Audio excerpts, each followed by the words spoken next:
It's time we do an introduction to Ansible. Before we get started, I would like to say almost a year ago, I came on this channel and I promised I would teach you Linux automation and configuration.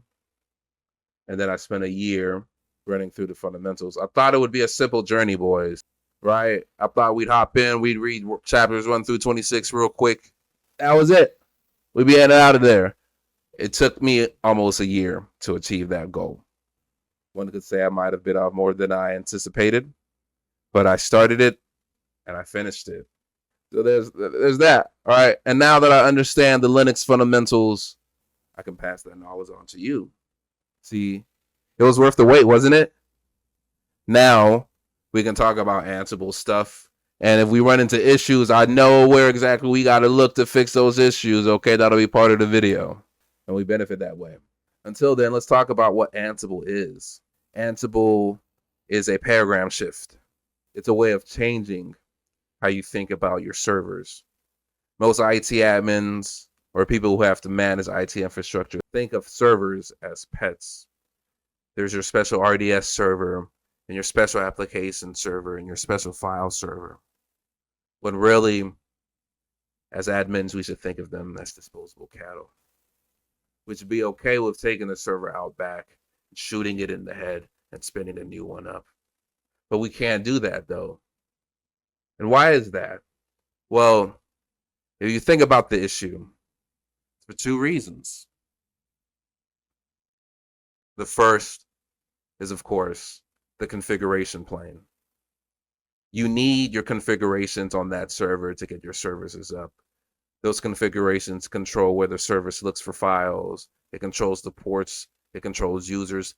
That's your configuration plane. Then you also have to consider backing up the data on the server itself. That's your data plane. Ansible can help you manage your data plane a little bit. I would say good backups and a proper NAS infrastructure are how you're going to manage your data plane. But when it comes to the configuration plane of your servers, that's where Ansible comes in. It flattens that down.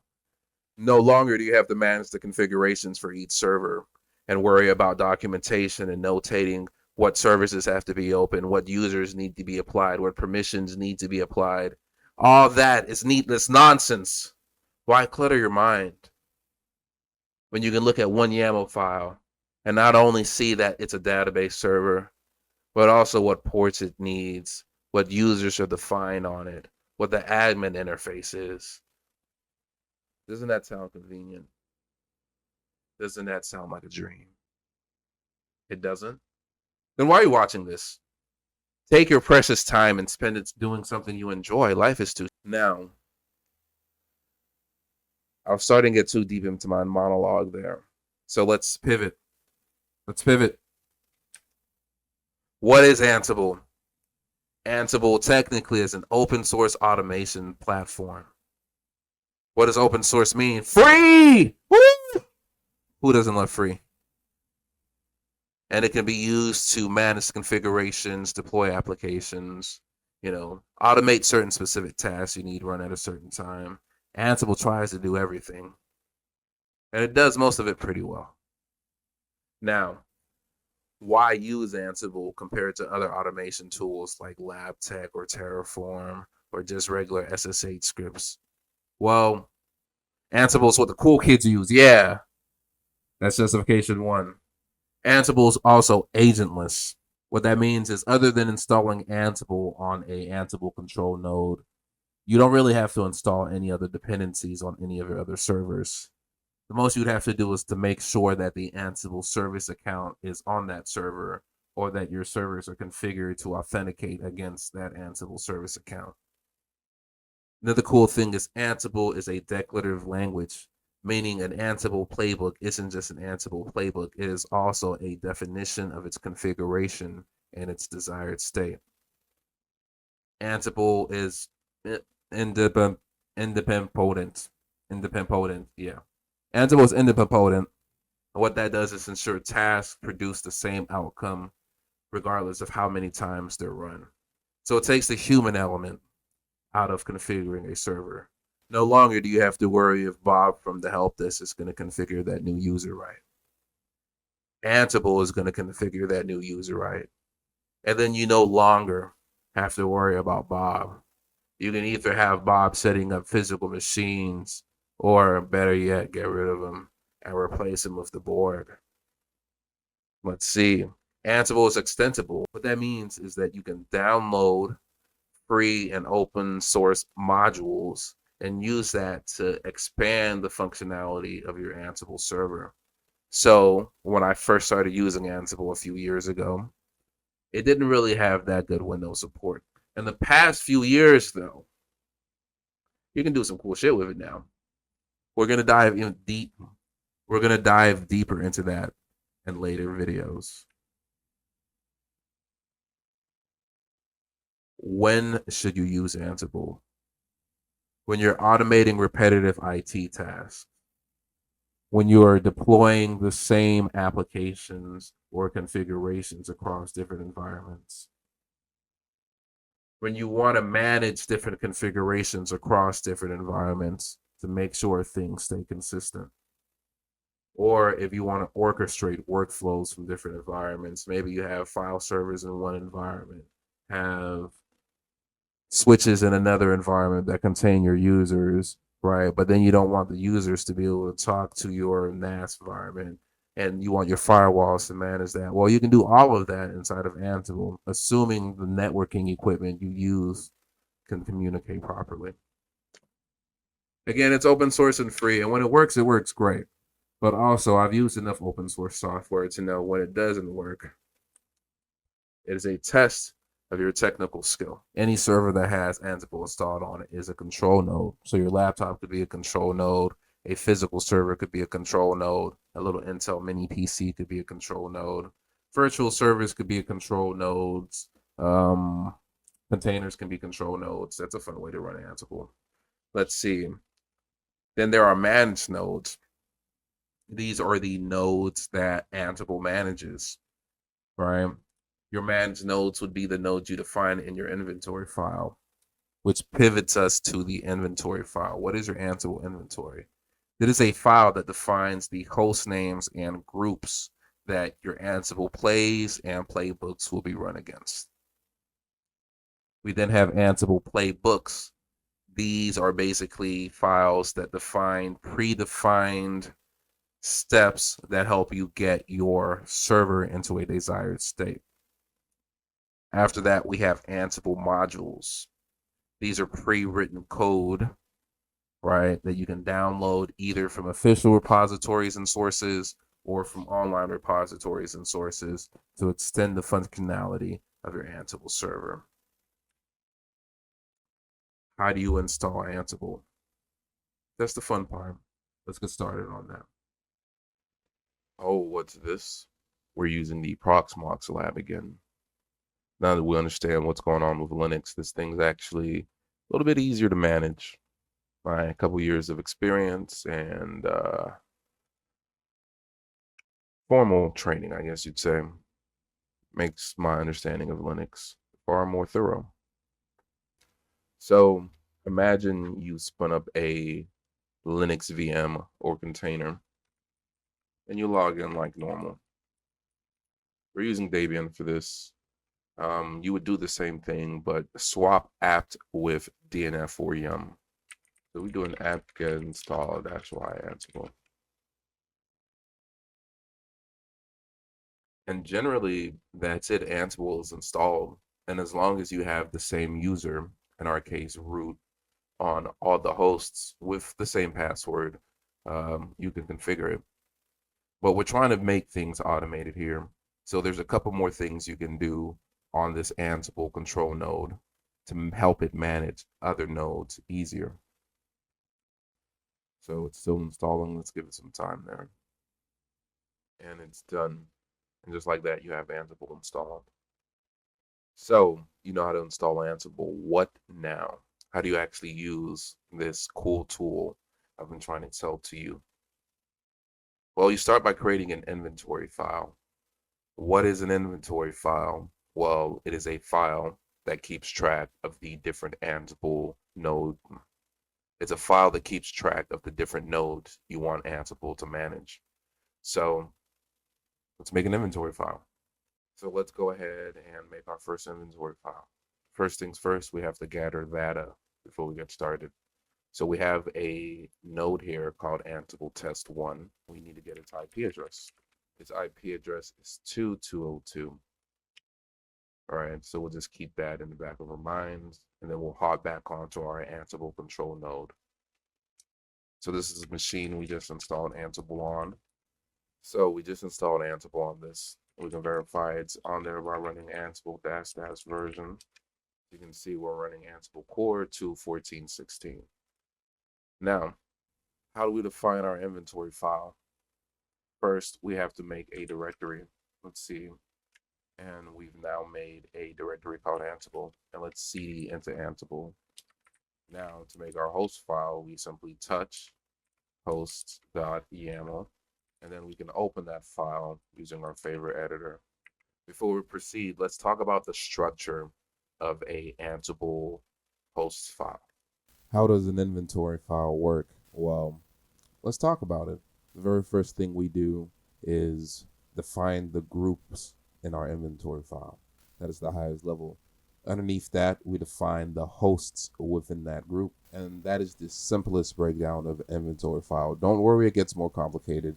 And we're going to test that out in later videos. But just worry about this portion right now. So let's go back to our server. We're on the Ansible control node we made earlier, right? And how do we create our first inventory file? We can do tests group as the name of the group.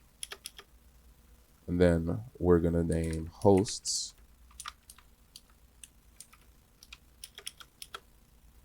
And then we simply type in the IP address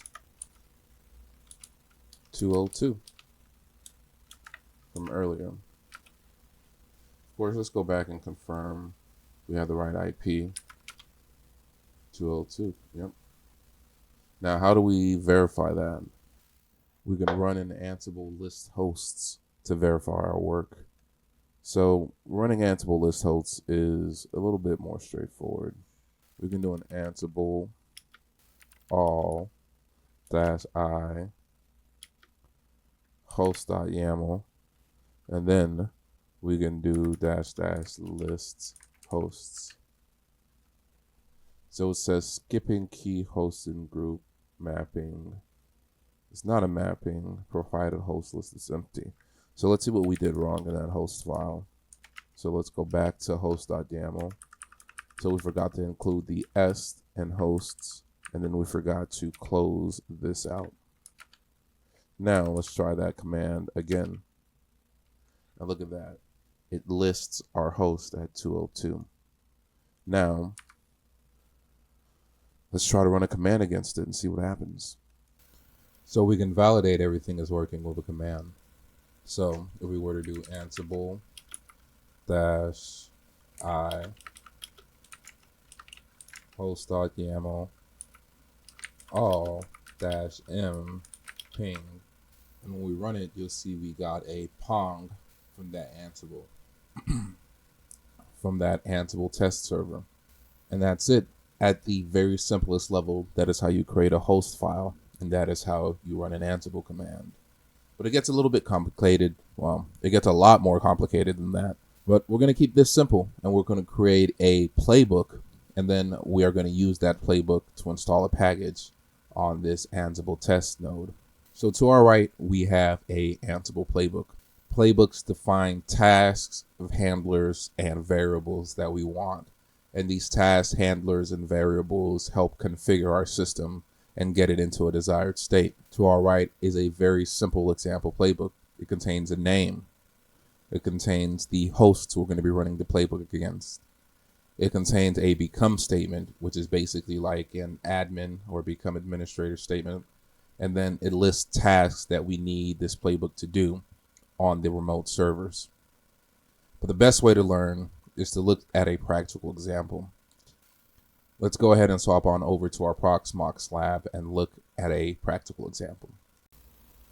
So I have some playbooks on this system, but they're not necessarily in this folder. If we run an ls, you'll see that I don't have any playbooks in here. So if I want to look at a playbook example, I'd have to go back one level, and then I'd have to list my files. So let's see, I want to look at PV Ansible, and then I can look at my update.yaml playbook. And here we go. We now have a playbook called update.yaml. What this playbook does is it updates our system, and it's pretty straightforward. First, like in our example, we have a name. We then have the host is going to target, which is all our hosts. You can ignore this portion. This Ansible playbook is run as root, so we don't need this become statement. After that, you have the tasks inside of the playbook, and those two tasks are updating Debian, or if it's a CentOS host, update CentOS. Now, let's go down and look at these tasks. So for instance, the when tells us when the distribution is Debian, Ubuntu, or Linux Mint. It uses the Ansible built-in apt module. So this is a built-in module that comes pre-baked with Ansible. And it tells us to upgrade it, to update the cache, and how long the cache for that program is valid, which in this case is 1 hour. We can ignore the bottom portion of this. Right. So that is a very simple playbook. Now, if we wanted to make our own playbook, how would we do that? Well, first, let's remember what directory we're in. So let's do a print WD, and let's list the contents. Then we touch a file called update.yaml. Then we can do a nano update.yaml. And we start our YAML file with 3 lines. So building our YAML file is pretty straightforward. We start with a name. I'm going to call this update all packages. After that, we start with our hosts, in our case, all our hosts. After that, we start with our tasks. And this is where things become a little bit more interesting. Underneath our task, we will define a new task with a name. And we're going to call this one updating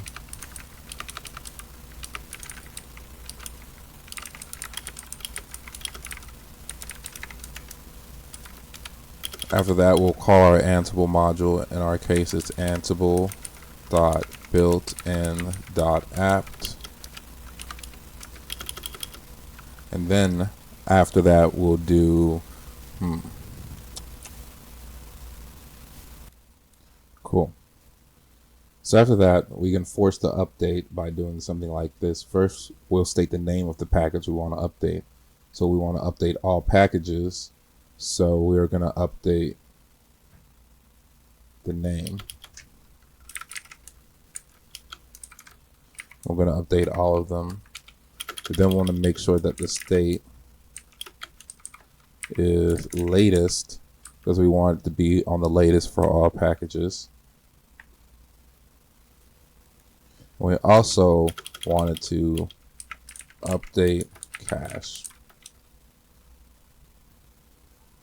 And we can set update cache to true. Then we save this file. And then we can verify our work by doing something like Ansible. Well, first we want to cat and see the contents of the update.yaml file. All right, then we should be able to do Ansible playbook -i hosts, and then we run this against update.yaml. So you can see it's gathering facts. We misspelled update, but it's still running. And as you can see, this server is already up to date. It's a brand new one, and I just spun it up. So it has all the packages inside of it spun up. But that's not important. What's important is that you now know what Ansible is, how to make a host file, and how to make your first playbook file. So you've been watching. That's it for this video. Tune in next video where we're going to walk through using Ansible to automatically configure Proxmox. Yes, we're bringing Proxmox back. Once again, thank you for watching. If you enjoyed this content, please hit the like button. If you want to see more of it, please subscribe. And hope you guys have a great day.